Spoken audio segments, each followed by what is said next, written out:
Oui, bonjour tout le monde, nous allons voir aujourd'hui comment calculer une moyenne avec Google Sheets. Alors ici, j'ai une liste avec des notes et donc je voudrais connaître la moyenne de la classe. Donc comment je vais procéder?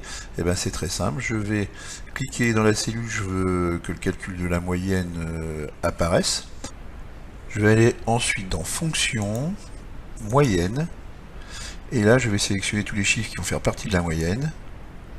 Je remonte jusqu'en tout en haut de mon tableau ici et il me reste plus qu'à appuyer sur la touche entrée de mon clavier et là j'ai ma moyenne qui s'est calculée. Voilà, je suis à 12,97.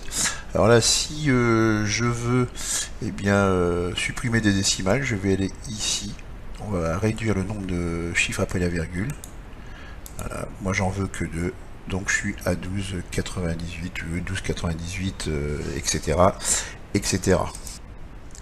Alors ce qui est intéressant avec notre tableur, c'est que quand une valeur change, eh bien la moyenne se modifie automatiquement.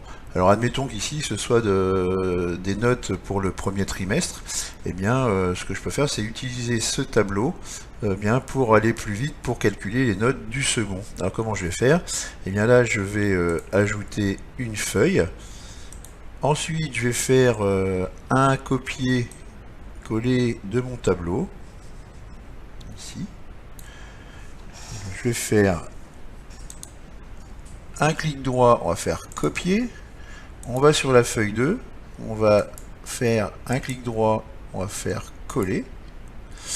Donc là j'ai le tableau qui est identique, mais par exemple si les notes des élèves bougent, là par exemple celle-ci au lieu de 16,5 ça va être 12, et bien regardez, je vais faire entrer, vous voyez que ma moyenne ici est passée de 12,97 à 12,78, donc ça se calcule automatiquement.